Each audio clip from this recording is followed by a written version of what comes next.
If we say that there is acceptance, then the most important thing to understand is that acceptance is a state of complete trust in the Creator.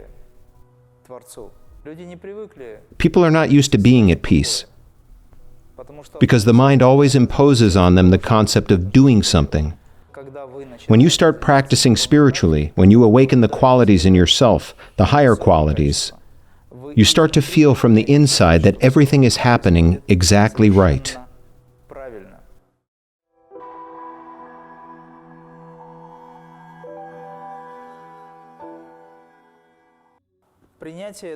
Acceptance is a complicated concept for people, because as a rule, events occur in people's lives that are very difficult to accept.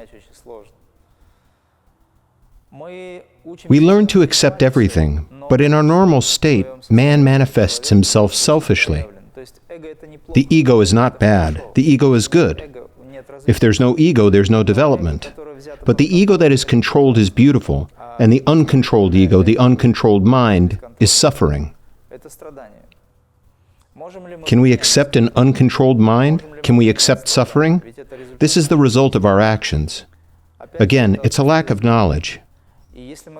If we say that there is acceptance, then the most important thing to understand is that acceptance is a state of complete trust in the Creator. A state of complete trust in what is happening in life.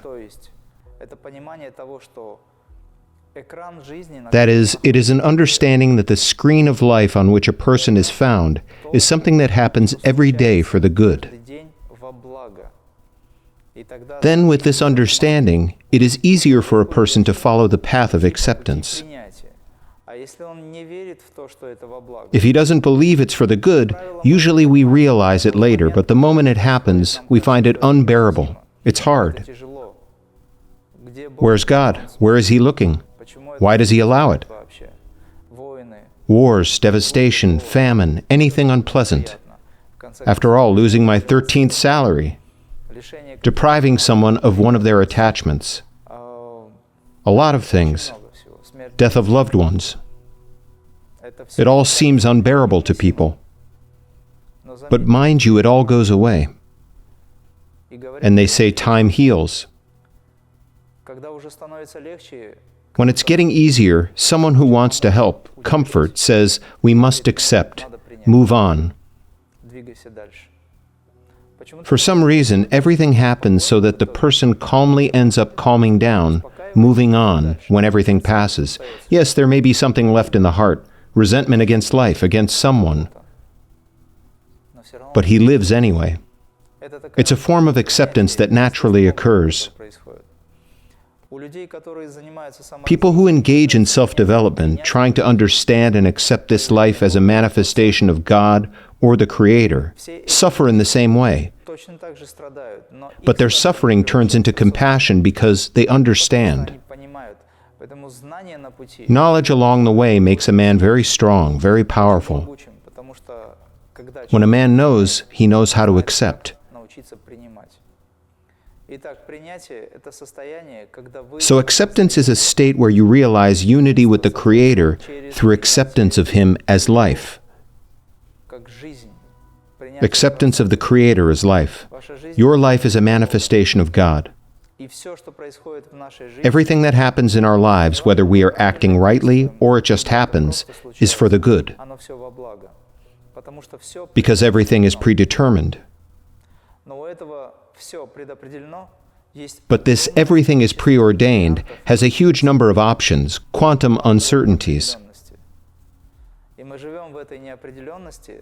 And we live in this uncertainty, but we ourselves are something that in itself always exists, beyond what happens. We're just following this path. The sage does not delay what goes, and does not obstruct what comes, but learns when present to realize that everything that happens is for the good. Personal experience, meditation, spiritual practice allow a person to learn to accept it. When you start practicing spiritually, when you awaken the qualities in yourself, the higher qualities, You start to feel from the inside that everything is happening exactly right.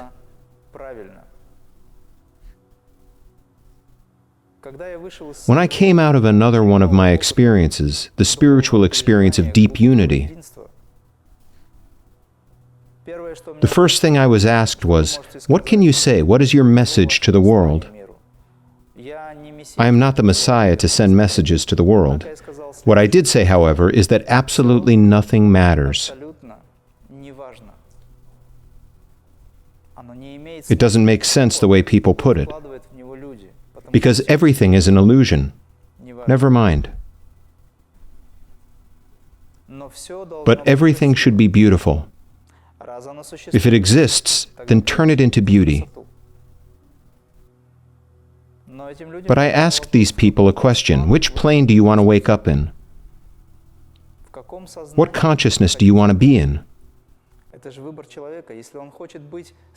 It's a human choice if he wants to be suffering and doesn't want to learn to accept what's happening, doesn't want to learn to understand why it's happening, doesn't want to accept the concept that everything is an illusion because there are attachments, doesn't want to go beyond those attachments, then he suffers and waits for himself to learn to accept. And if someone who understands all of this, at least theoretically, aspires to that realization, aspires to experience that, then they rise to the level of what is called acceptance. Because he's inside intuitively at the very least, and then as a sense of knowledge, starting to see and realize that everything is very legitimate. It's all very right, and it's all for the good.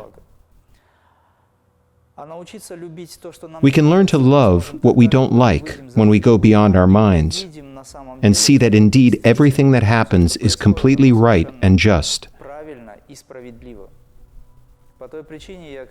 For that reason, I once said I wouldn't do any more healing, because any person who gets sick is a perfectly fair condition. But when you come out of this spiritual experience in this state, and having retained this connection, you nevertheless become once identified with this lofty principle, yours naturally becomes compassionate. For every living thing that suffers, you have compassion. Of course, I want to help, even though I'm not a healer. But the spiritual force does not need to know the diagnoses. It decides everything. It is that acceptance is acceptance of spiritual power. And spiritual power decides everything. The comforting spirit, the energy of Shakti, Shiva Shakti, all of this together as a great transcendental force, transformative, solves everything. The only way we learn to love anything we don't like is when we get out beyond our minds, because the mind is always divided into good and bad, comfort, discomfort, future, past. It's bad in the past, it's bad in the future, but if, we've talked about this before. Accordingly, when we learn to love all that we don't like, which requires going beyond our minds, then we will love what is called peace. We will achieve that peace. Not all people like peace. The mind is racing. Let a person sit down now and say, sit for 5 minutes, just not thinking about anything. Just sit, do nothing. He'll start fidgeting, he'll start twitching. His mind will be active because he'll think, why? Why am I sitting? What am I sitting for? Something must be done. People are not used to being at peace, because the mind always imposes on them the concept of doing something. But when he got tired and switched off, then the mind disappeared too, because the 5 senses shut down. Nerve endings require recharging. It is the only state of peace that man is already forced to experience for himself. Learn to be at peace, but be active.